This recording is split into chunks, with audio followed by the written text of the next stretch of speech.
Has cambiado mi lamento en danza, has desatado mi cilicio y me has vestido de alegría, para que a ti cante en gloria y no calle. Señor Dios mío, siempre te daré gracias. Gracias, Señor Jesús, en este momento estamos ante tu presencia, dándote la gloria y la honra que tú y solo tú mereces, Señor Jesús. Gracias porque sabemos, Señor, que un nuevo día, Señor, nos da, Señor, para poder estar, Señor, junto a ti, para poder disfrutar, Señor, cada día más, Señor, de tu presencia, Señor, de lo que solo tú nos puedes entregar, Señor Jesús. Has cambiado, Señor Jesús, nuestro lamento en danza, has desatado nuestro cilicio y nos has vestido, Señor, de alegría. Y sabemos, Señor, que todo, Señor, lo que cantemos, Señor, es para gloria y honra de tu nombre. Te pedimos que nos sigas llenando, Señor, con tu Espíritu y que nos permita, Señor, ser agradecidos, Señor, por todo lo que tú nos das. Te damos gracias y te hemos orado en el poderoso nombre de Cristo Jesús. Amén.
alegrado Jehová con tus obras. En tus obras me gozo.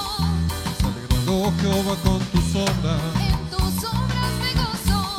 Se ha alegrado Jehová con tus obras. En tus Obras me gozo.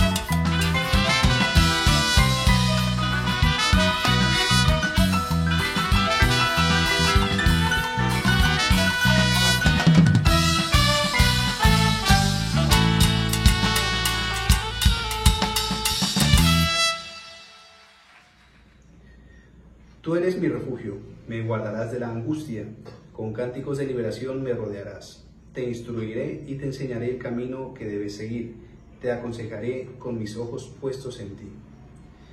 Así es, Señor Jesús, gracias por tu palabra, gracias porque sabemos, Señor, que tú mismo lo dices aquí en tu palabra, que eres nuestro refugio y nos guardarás de toda angustia, Señor Jesús, y harás, Señor, que nuestra alma sea libre para poder adorarte, Señor, con cánticos, Señor, cada día, Señor.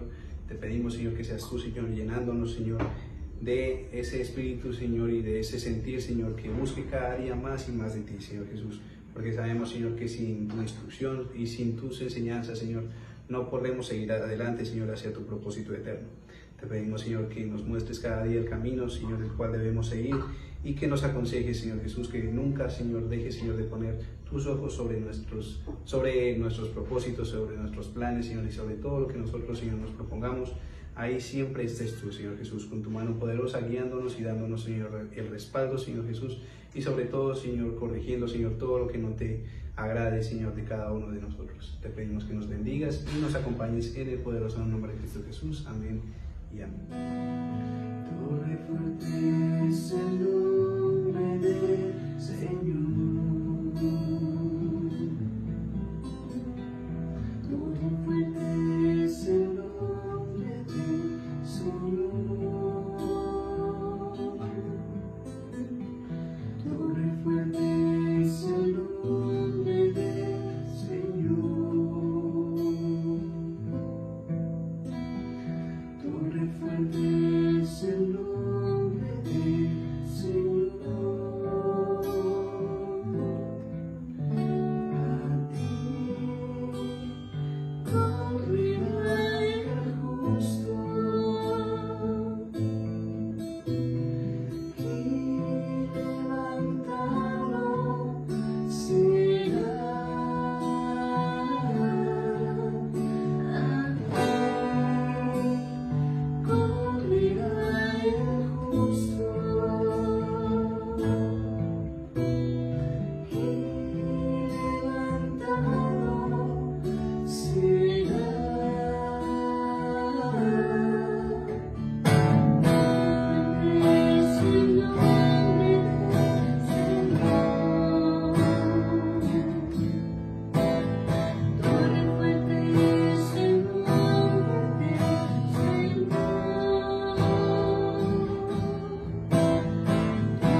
al Señor y Él me respondió.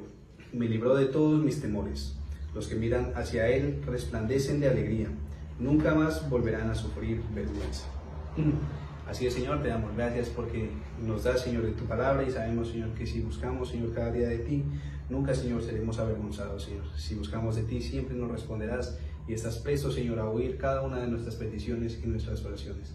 Gracias te damos por este ministerio, Señor Jesús. Gracias te damos, Señor, porque sabemos, Señor, que somos privilegiados, Señor, de poder pertenecer, Señor, a esta, Señor, tu casa, a este tu pueblo, Señor Jesús, a estos, Señor, tus hijos, Señor, los cuales, Señor, estamos hoy ante ti, Señor, ante tu altar, pidiéndote por la vida de tu siervo, el apóstol Álvaro, Señor Jesús. Hoy estamos ante ti, Señor, pidiéndote y rogándote, Señor, que cada día, Señor, tú lo unjas, Señor, con tu aceite, Señor Jesús, que seas tú, Señor, adentrándote cada día más en él, Señor, que tu morada, Señor, que esa morada que tú has hecho, Señor, en él, tú, Señor, seas, Señor, cada día adornándola más y más, Señor, para que esa morada, Señor, pueda ser un reflejo, Señor, de tu amor en este mundo, Señor, lleno de caos, Señor, lleno de ti, lleno de necesidad de ti, Señor Jesús. Te pedimos, Señor, que seas tú, Señor, cada día, Señor, permitiéndonos, Señor, orar, Señor, por tus ungidos, Señor, dándote las gracias y permitiéndonos, Señor, escuchar de tu palabra por medio de sus bocas. Asimismo, hoy te pedimos, Señor, que seas tú, Señor, bendiciendo la vida de tu Hijo, el pastor Germán, Señor Jesús. Gracias, Señor, te damos por su vida, Señor Jesús. Gracias te damos por tu revelación sobre sus vidas, Señor Jesús. Porque sabemos, Señor, que nada, Señor, de lo que Él menciona, Señor, por medio de su boca, Señor, que viene de ti, es porque Él, Señor, así lo ha querido, sino porque tú, Señor, así lo has querido, Señor Jesús. Porque tú, Señor, estás, Señor, y habitas, Señor, en medio, Señor, de su casa, Señor, en medio de su hogar, Señor. Y sabemos, Señor, que tú tienes el control de su lengua, Señor Jesús, para poder redarguir, Señor, enseñarnos, Señor, e instruirnos, Señor, en tu camino. Te damos gracias y te pedimos que nos pongas en nosotros un corazón dispuesto y arrepentido, Señor, para poder, Señor, recibir de tu palabra y recibir de tus enseñanzas. Te damos gracias y te hemos orado en el poderoso nombre de Cristo Jesús. Amén y amén. Gloria a Dios. Miremos por favor en la epístola a los Gálatas. Vamos a leer en el capítulo 1 los versos 1 y 2, luego el verso 11 y 12 y luego los versos 15 y 16. Dice: Pablo, apóstol, no de hombres ni por hombre, sino por Jesucristo y por Dios el Padre, que lo resucitó de los muertos, y todos los hermanos que están conmigo a la iglesia de Galacia. Verso 11. Mas os hago saber, hermanos, que el evangelio anunciado por mí no es según hombre, pues yo ni lo recibí ni lo aprendí de hombre alguno, sino por revelación de Jesucristo. Verso 15. Pero cuando agradó a Dios, que me apartó desde el vientre de mi madre y me llamó por su gracia, revelar a su Hijo en mí, para que yo lo predicase entre los gentiles, no consulté enseguida con carne y sangre. Te damos gracias, Señor Jesucristo. En esta mañana estamos delante de ti, estamos exaltando, glorificando tu nombre, dándote la alabanza, la exaltación, la majestad a ti. Te pedimos que nos hables por medio de esta palabra, que traigas a nuestra vida sabiduría, revelación y entendimiento en el nombre de Jesús. Entonces, epístola a los Gálatas, capítulo 1, versos 1 y 2, luego los versos 11 y 12, finalmente el 15 y el 16. Dice: Pablo, apóstol, no por disposición de hombres ni por hombre, sino por Jesucristo y por Dios el Padre, que lo resucitó de los muertos, y todos los hermanos que están conmigo a las iglesias de Galacia. Verso 11. Pero os hago saber, hermanos, que el evangelio anunciado por mí no es invención humana, pues yo ni lo recibí ni lo aprendí de hombre alguno, sino de Jesucristo. Verso 15. Pero cuando agradó a Dios, que me apartó desde el vientre de mi madre y me llamó por su gracia, revelar a su Hijo en mí, para que yo lo predicara entre los gentiles, no me apresuré a consultar con carne y sangre.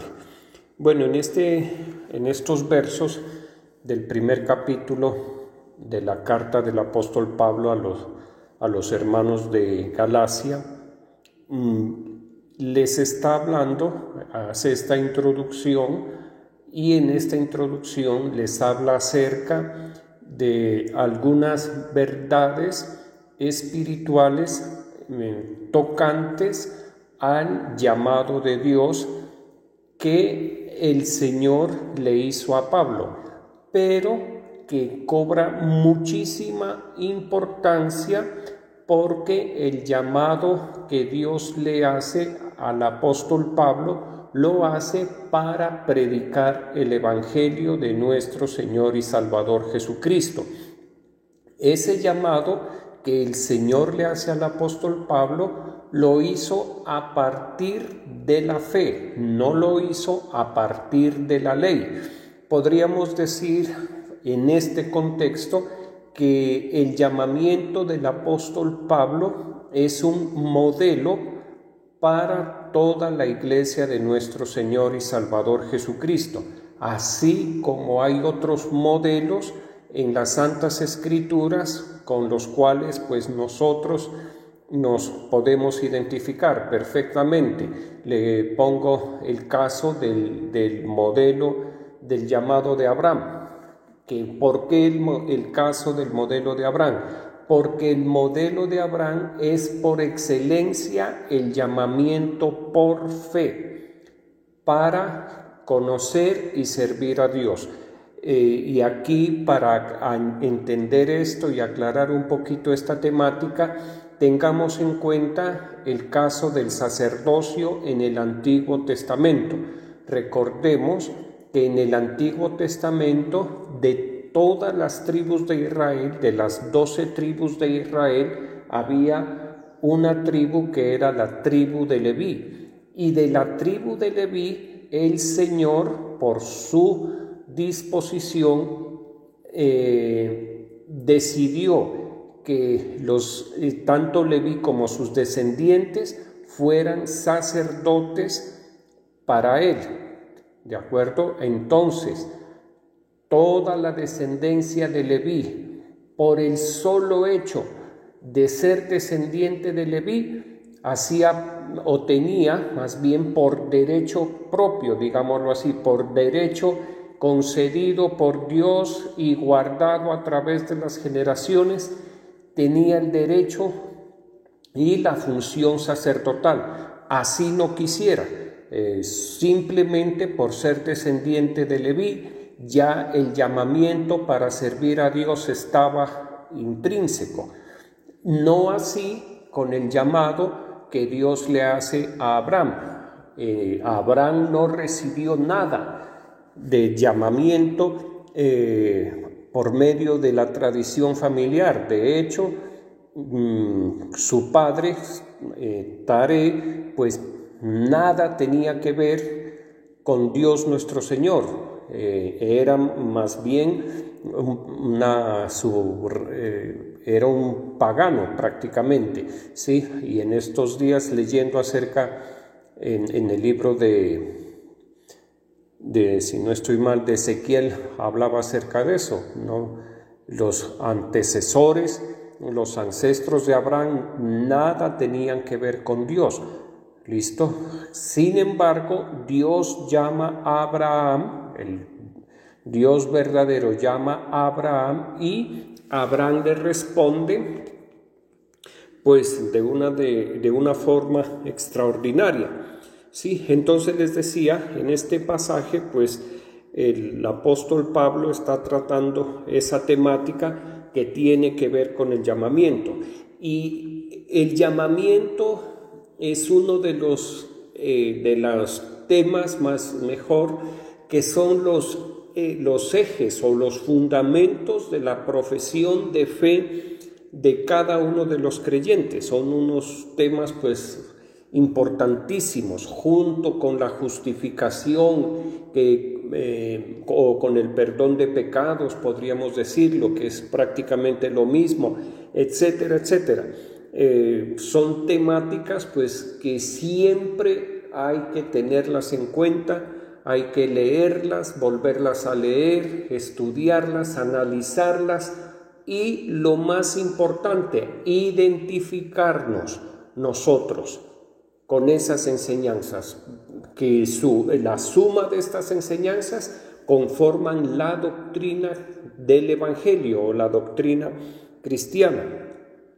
¿Listo? Entonces, en este pasaje, pues el apóstol Pablo está haciendo una descripción de su llamado. Con respecto a su llamado, dice que no fue ni de hombres ni por hombres, sino por Jesucristo y por Dios el Padre.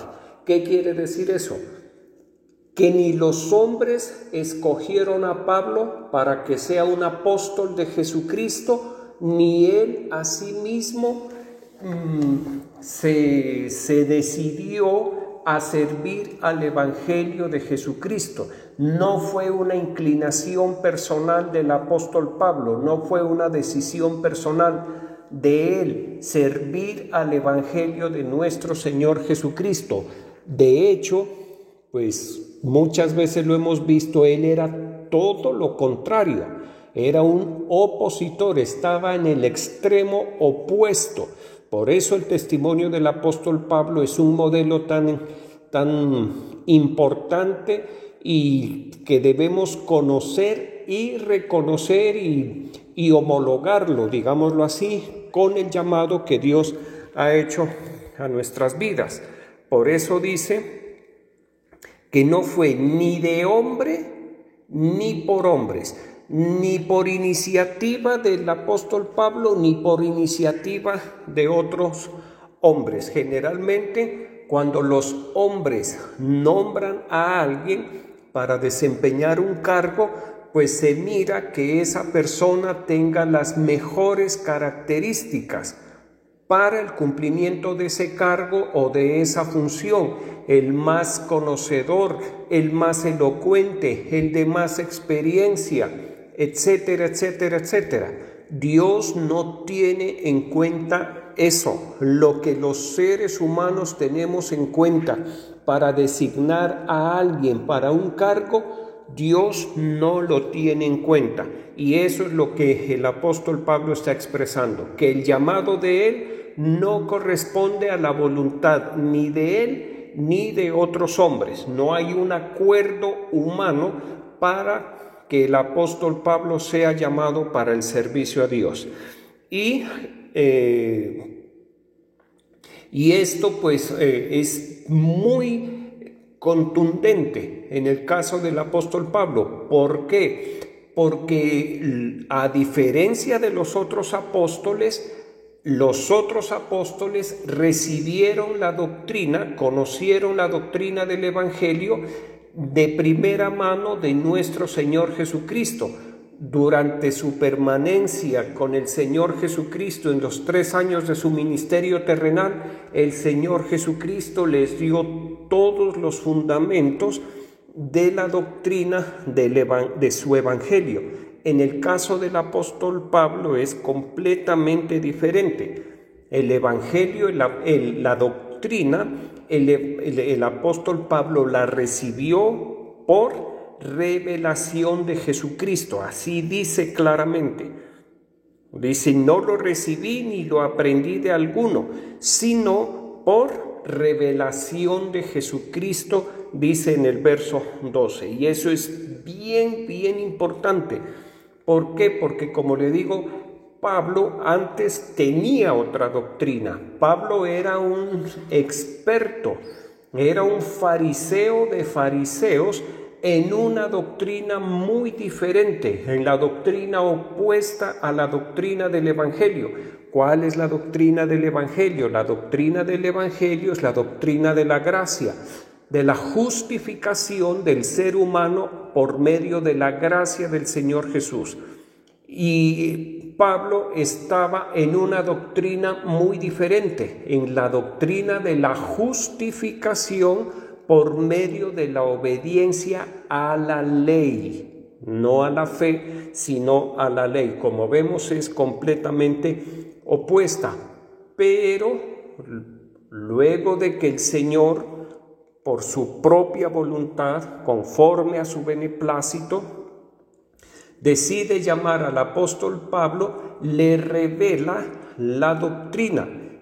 ¿Quién le reveló la doctrina al apóstol Pablo? El Señor Jesucristo. El Espíritu Santo vino sobre el apóstol Pablo, entendemos, seguramente en muchas ocasiones en sus tiempos de oración, de meditación, de reflexión y de soledad, por supuesto, porque pues recordemos que el apóstol Pablo debió haber tenido muchos momentos de soledad, apartado en una cárcel, y ahí el Espíritu Santo de Dios le hablaba, Jesucristo le hablaba y le iba revelando la doctrina de la gracia. Ahora bien, recordemos que el apóstol Pablo pues fue muy atacado. ¿Por qué? Porque pues algunas creyentes en algunos lugares se desconfiaba de la veracidad del ministerio del apóstol Pablo. Pues lo tenían como un impostor y entonces pues recibió muchísimo ataque. Sí, algunos muy seguramente pensaban que Pablo se había puesto a sí mismo como predicador del Evangelio, como predicador de esa nueva doctrina para muchas personas. Pero hay algo que hay que reflexionar muy bien, y eso, hago un paréntesis, ese ataque que el apóstol Pablo sufrió no es exclusivo de él. A la mayoría de los siervos, o a la mayoría, no, todos los siervos de la iglesia de nuestro Señor Jesucristo, del Evangelio de Cristo, a través de los siglos, han sido perseguidos por otros creyentes. Generalmente los que persiguen, los que vituperan a los siervos de Dios, los que contradicen a los siervos de Dios, no son los incrédulos. No, los incrédulos generalmente lo que hacen es burlarse, pero no más. Que un incrédulo se ensañe contra un predicador, generalmente no. Los que sí se ensañan son los mismos creyentes. Incluso otros siervos se ensañan contra un hombre a quien Dios ha llamado, a quien Dios le ha revelado la doctrina del Evangelio, y con respecto a la enseñanza que este siervo da. Pero hay que preguntarse algo, y nos sirve mucho el ejemplo del apóstol Pablo. Alguien puede decir, pero es que a Pablo no lo llamó Dios. Bueno, y entonces hay que hacerse la siguiente pregunta: ¿y la doctrina que enseñó el apóstol Pablo está bien o es incorrecta? Porque eso es bien frecuente. La gente ataca el llamado de Dios a una persona, pero no ataca la doctrina. Ahora, si Dios no llamó al apóstol Pablo o no llamó a otro siervo, entonces tampoco la doctrina que enseña Pablo es de Dios, y tampoco la doctrina que enseña otro siervo que Dios esté usando tampoco es de Dios. ¿Listo? El llamado en el caso del apóstol Pablo, pues es un llamado que Dios ha hecho. Y por eso, como Dios lo llamó a Pablo, le dio la doctrina. Si Dios no le hubiera llamado, no le hubiera dado la doctrina. ¿Listo? Y uno se encuentra, pues, en muchos legalistas, digámoslo así, en muchas personas cerradas a la práctica de la fe, a la obediencia por fe al Evangelio de nuestro Señor Jesucristo. Uno se encuentra que en muchas ocasiones aceptan la doctrina, pero no aceptan el llamado del apóstol Pablo. O aceptan que lo llamó, pero no aceptan la doctrina. Entonces, en eso hay que ponerle mucha atención. Uno tiene que ser coherente. Lo más importante cuando nosotros nos acerquemos a las Santas Escrituras y en específico a la doctrina del Evangelio de nuestro Señor Jesucristo es tener la actitud de fe. La actitud de fe que está marcada, el sendero de la fe que está marcado, que está trazado a través de la vida del creyente Abraham. Ese es la piedra angular, digámoslo así. Esa es la puerta de entrada a la práctica de la fe, es la forma como Abraham practicó la fe. Y mire algo, el apóstol Pablo pues levantó el testimonio de Abraham. El apóstol Pablo se fundamenta, utiliza en sus enseñanzas, utiliza en su doctrina, pone de manifiesto, enaltece, podríamos decir, la forma como Abraham practicó la fe en Dios, ¿de acuerdo? El apóstol Pablo de ninguna manera desecha el testimonio de Abraham, todo lo contrario, lo utiliza en sus enseñanzas. ¿Por qué? Porque, como le decía, es la piedra angular de la práctica de fe. Es tal vez la forma más sencilla que está en las Santas Escrituras para que nosotros aprendamos acerca de la fe. ¿Por qué digo sencilla? Porque si nosotros vemos la vida de Abraham, pues nos encontramos que en Génesis capítulo 12, Dios le habló a Abraham, lo llamó, y ¿qué hizo Abraham? Pues empezó a obedecer, pese a sus limitaciones, ¿listo? Pese a su edad, pese a su debilidad. Y Dios le habló, Abraham lo obedeció, y así poco a poco se fue entretejiendo esa relación, esa amistad, podríamos decirlo, entre Dios y Abraham, esa relación de amistad en la cual Abraham resulta aprobado por Dios. Bien importante eso. Dios aprobó a Abraham no mirando lo excelente de la persona que era Abraham, porque pues la verdad sea dicha, la Biblia no menciona eso, no dice que era perfecto, ni justo, ni inmaculado, nada de eso, solamente dice que Dios le habló en repetidas ocasiones y que Abraham pues se esforzó por obedecer. ¿Listo? Y eso, les decía que el testimonio de Abraham junto con el testimonio del apóstol Pablo pues son importantísimos. ¿Por qué? Porque nos permite tanto el testimonio de Abraham como el testimonio del apóstol Pablo, nos permite entender que Dios llama a las personas sin tener en cuenta nada.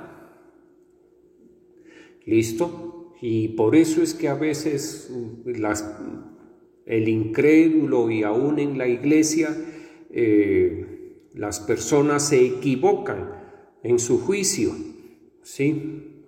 Porque el ser humano es dado a eso. Alguien puede decir, claro, esa persona como es buena para hablar, para echar labia, buena para el parlamento, entonces como es bueno para eso, para hablar y es elocuente y tiene buena oratoria, claro, con razón Dios lo llamó. Pues eso es un error, eso es una equivocación.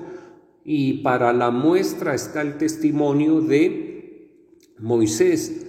Recordemos que Moisés no podía ni hablar, es que él no era elocuente, él no era una persona normal para hablar, él era tartamudo, lento para hablar prácticamente, y Dios no tuvo problema.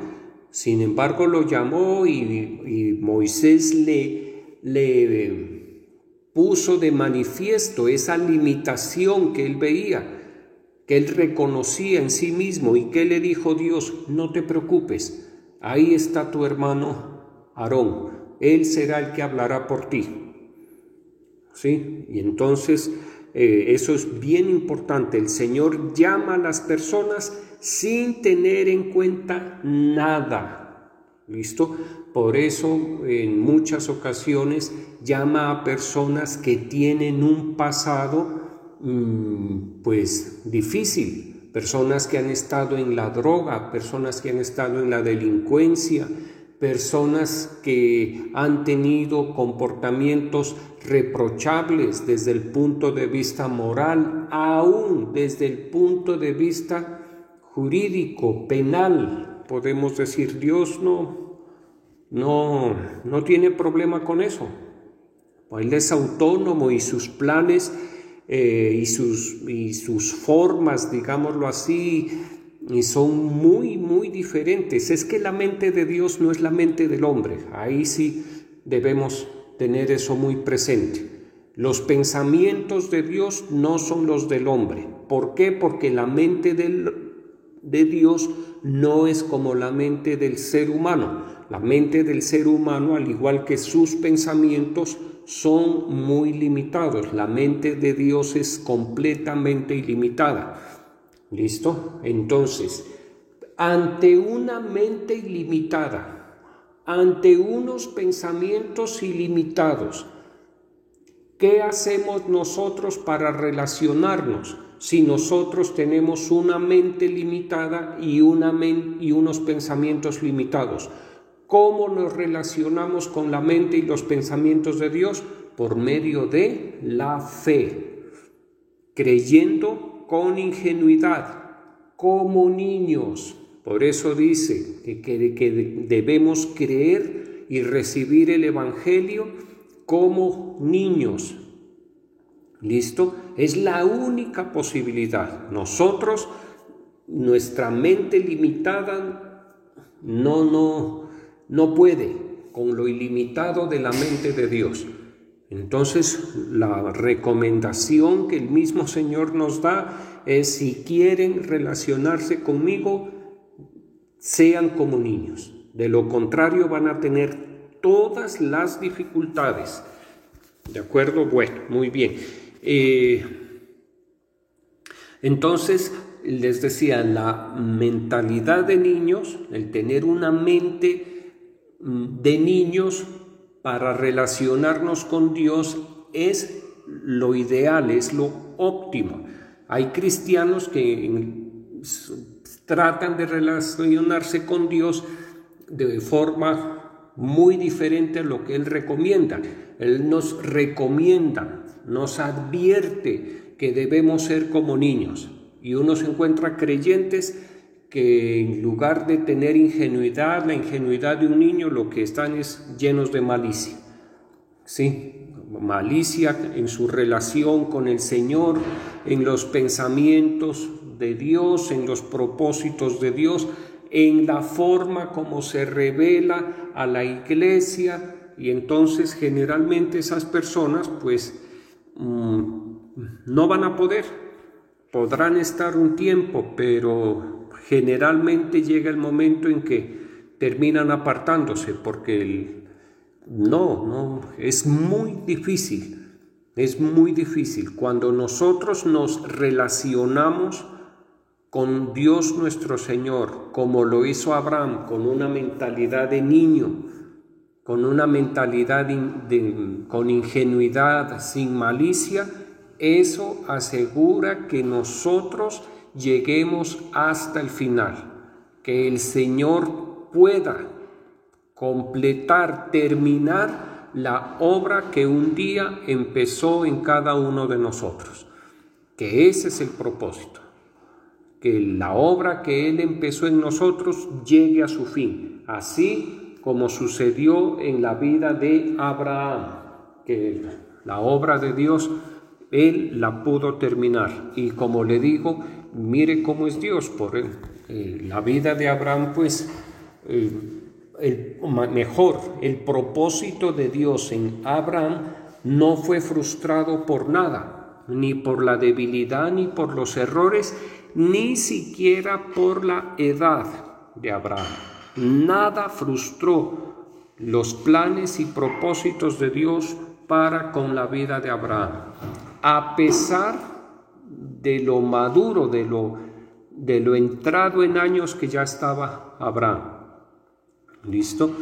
¿Por qué? Porque si bien el cuerpo físico de Abraham era el de un anciano, el corazón de Abraham era el de un niño.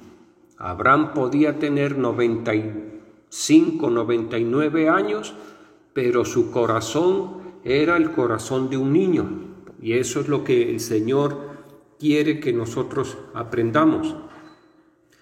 ¿Listo? Y mire algo, qué tremendo, porque nosotros en la iglesia y en el Evangelio de nuestro Señor Jesucristo, pues practicamos la fe conforme a la doctrina, y eso está muy bien. Y de hecho, lo único en lo que debemos cuidarnos nosotros en nuestra práctica de fe es que lo que creemos esté escrito en el Evangelio, que esté escrito en la Biblia. Por eso hay que leer la Biblia, y esa lectura nos puede cotejar, nos permite cotejar si lo que yo estoy creyendo y como lo estoy creyendo está escrito en la Biblia, en alguno de los versos, tanto en el Antiguo como en el Nuevo Testamento.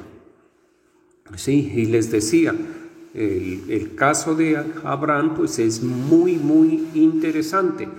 Difiere un poco del caso nuestro en que nosotros, a la iglesia de Jesucristo, le corresponde practicar la fe enmarcada en la doctrina. En el caso de Abraham le correspondió practicar la fe, y en ese momento no había doctrina, prácticamente ninguna.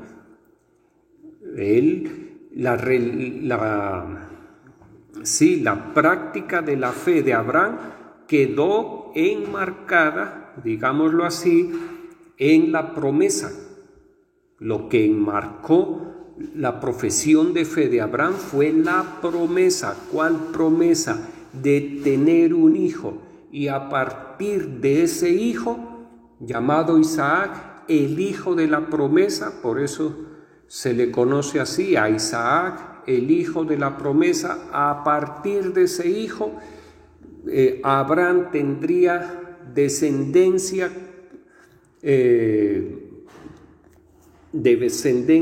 prácticamente, iba a decir infinita, pero pues multitud de pueblos y de naciones han salido, salen y saldrán como descendencia de Abraham. ¿Listo? Y les decía, esto hay que tenerlo muy en cuenta, la profesión de fe de Abraham está enmarcada en la promesa. Por supuesto, nosotros en nuestra profesión de fe también tenemos promesas.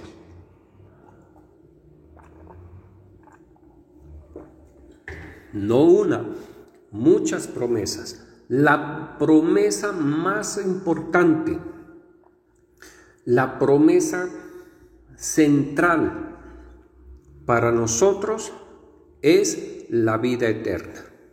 Eso es lo más importante, y eso es lo que en eso nos debemos centrar y enfocar y ocuparnos, en la vida eterna.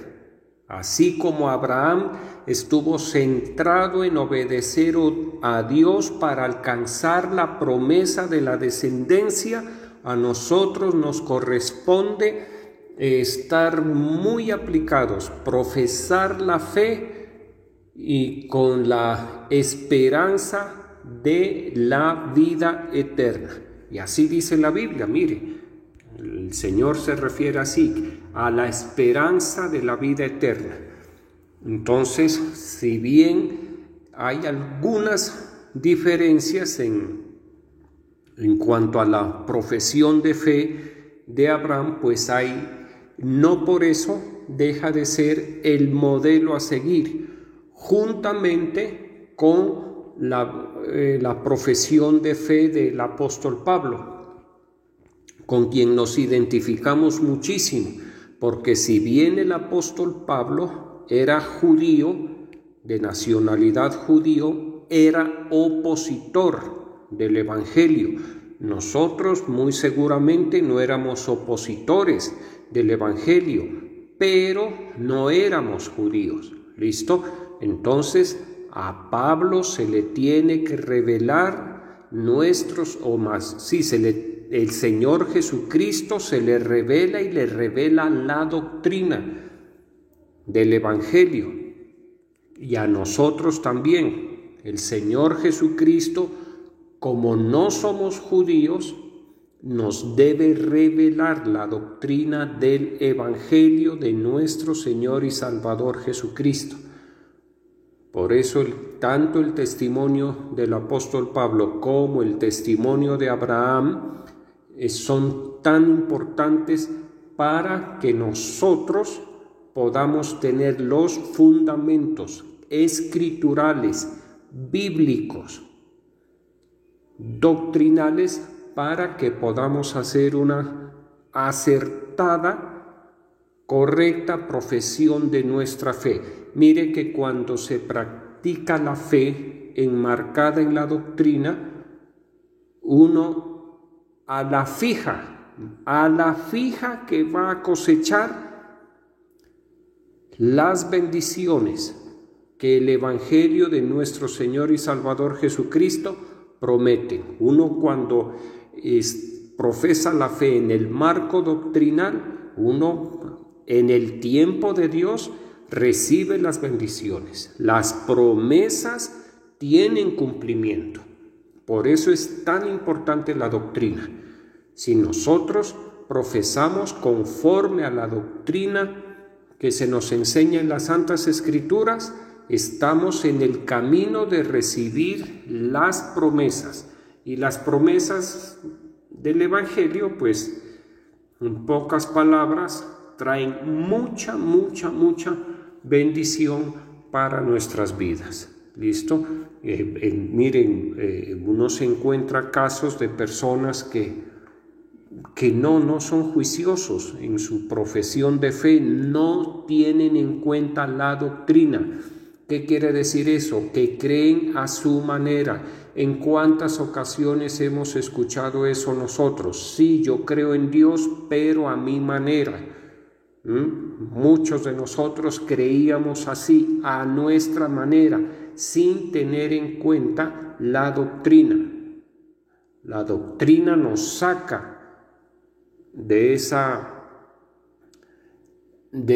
¿qué le digo?, de ese absurdo, porque pues creer en Dios a la manera personal, eso es un absurdo. Eso y nada son dos nadas. Eso es, más bien es no creer. El que cree efectivamente en Dios acepta la doctrina revelada por Dios. La doctrina revelada por Dios para que el creyente alcance las bendiciones de las promesas de Dios y alcance la esperanza bienaventurada que es la vida eterna. Vamos a orar, por favor. Te damos gracias, Señor.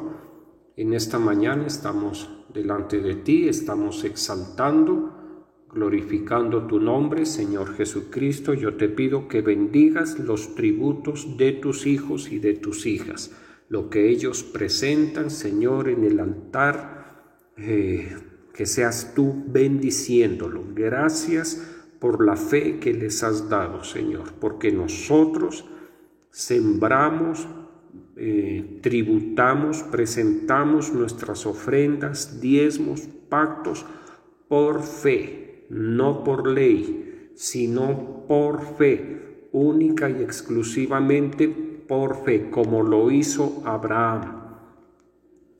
Así tributamos, te damos gracias, yo desato bendición sobre estos tributos en el nombre glorioso de Jesús. Te damos gracias En esta mañana, Señor Jesucristo, te pedimos que nos ayudes, te pedimos que nos fortalezcas, que le hables a nuestro entendimiento, a nuestro hombre interior, que nos permita, Señor, hacer una profesión de fe enmarcada en la doctrina, que con paciencia profesemos la fe, que con mucho esfuerzo, que con mucha expectativa, que con gozo profesemos la fe.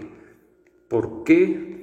Porque resultado de la profesión de la fe vienen las promesas para nuestras vidas. La más importante de ellas, la vida eterna, Señor.